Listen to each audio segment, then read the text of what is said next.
if I told you the internet, the place where billions connect, create, and consume, is slowly dying? What if it's not happening in a dramatic way like a blackout or a shutdown, but something subtler and perhaps more unsettling? Imagine an internet where genuine conversations, real opinions, and authentic content are fading away. What's left is a constant feed of spam, fake profiles, and algorithms deciding what we see, even shaping what we think. Sounds far-fetched? It might not be as distant as we think. To understand what's happening to the internet, let's rewind to December 15th, 1970. That day, an episode of Monty Python's Flying Circus aired, featuring a sketch that seemed innocent but, in hindsight, was oddly prophetic. In the sketch, a couple visits a cafe where almost everything on the menu contains spam. They ask for a meal without spam, but their request is denied, and the cafe erupts in a chant, "Spam, spam, spam, spam, lovely spam, wonderful spam." This absurd scene might feel unrelated, but it strangely foreshadowed the chaotic and spam-filled internet of today. It highlighted a concept that we now know as spam, that endless stream of irrelevant, excessive, and often unwanted content that drowns out genuine interaction. Fast forward to the early days of the internet. The term spam began appearing in online forums, chat rooms, and message boards. Users would flood these spaces with repeated messages, knocking other people's conversations off the screen. And as the internet grew, so did the problem of spam. The internet evolved, transforming from a tool for limited use into the global connector it is today. But spam evolved with it into something bigger and far more problematic. Today, we're dealing with a whole new kind of spam. It's not just unwanted emails or pop-ups, it's the relentless flood of algorithm-driven content that fills our feeds. Now we're seeing spam-like media everywhere, from clickbait videos to posts optimized not to add value, but to keep us scrolling, liking, and sharing. There's even a theory about the internet that's been gaining traction. It's called the dead internet theory. It suggests that the internet we once knew, this vibrant place of authentic human interaction, died around 2016. Instead of a bustling hub of creativity and conversation, much of what we see online now is automated, generated by bots or algorithms designed to keep us engaged. In 2016, a cybersecurity company found that over half of all internet traffic came from bots, programs acting with no human involvement, and it's only gotten worse. Today, an overwhelming amount of online activity is automated, meaning that in many cases we're not interacting with real people but with lines of code created to mimic human behavior. Even Jack Conte, the CEO of Patreon, recently voiced concerns about this shift. He explained how social media platforms have moved away from showing us content from people we follow. Instead, algorithms decide what we see based on engagement metrics, metrics like how long we watch a video or how often we click on a post. For creators, this shift is dramatic. It means they're no longer making content just for us, their followers. They're making it for algorithms. Imagine what that does to creativity. Creators are now asking themselves not, "What do I want to share?" but "What will the algorithm favor?" The focus has shifted.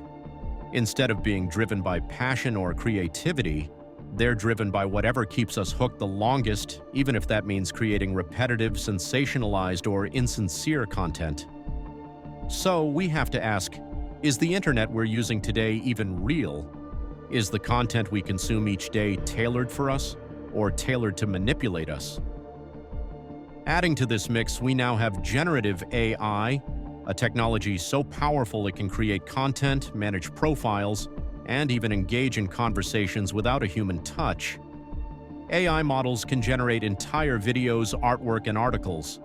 They can pose as people on social media, build and manage online stores, and handle economic transactions with little to no human input.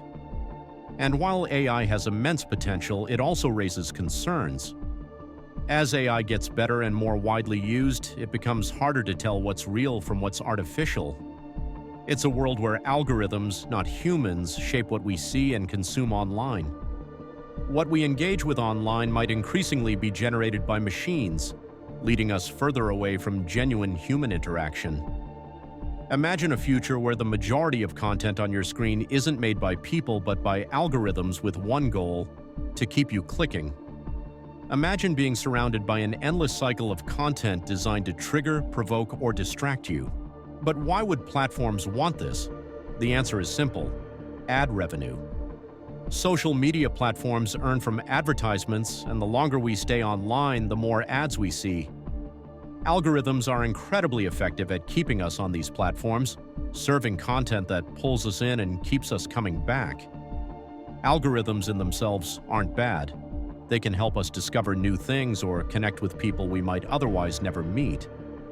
But as more and more content is optimized for engagement over authenticity, a troubling trend emerges. The type of content that thrives isn't necessarily the most creative, thoughtful, or valuable.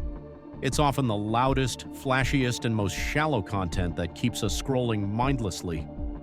Platforms reward creators for producing quantity over quality. They reward fast content, repetitive topics, and trending formats that cater to the masses. And when creators feel pressured to follow this formula, their work suffers. Genuine ideas and unique voices are overshadowed by noise, and it becomes harder for thoughtful content to find an audience. Today, much of what we see has a spam-like quality to it. It's fast, it's flashy, and it's everywhere. In many ways, it's like that Monty Python cafe where nearly everything on the menu comes with a side of spam. Generative AI brings both incredible possibilities and daunting challenges. It can automate mundane tasks, make creative tools more accessible, and even revolutionize industries. But as AI continues to improve, it's also set to produce even more of the same spam-like media that clogs our feeds today. The idea of the dead internet might seem dark, but it's not entirely hopeless. There are ways to steer things in a healthier direction. The future of the internet is still unwritten. If we want an internet that fosters creativity, meaningful connection, and genuine human interaction, it's up to us to make thoughtful choices. It starts with the content we engage with, the people we follow, and the platforms we support. As Jack Conte said, "Don't let somebody else tell you what you want, because then you'll end up with what they want instead of what you want." So the next time you're online, ask yourself, is this content feeding me or manipulating me? Am I connecting or just consuming? Because if we're not careful, the internet won't end with a blackout. It'll end in a never-ending echo of spam, drowning out what truly matters.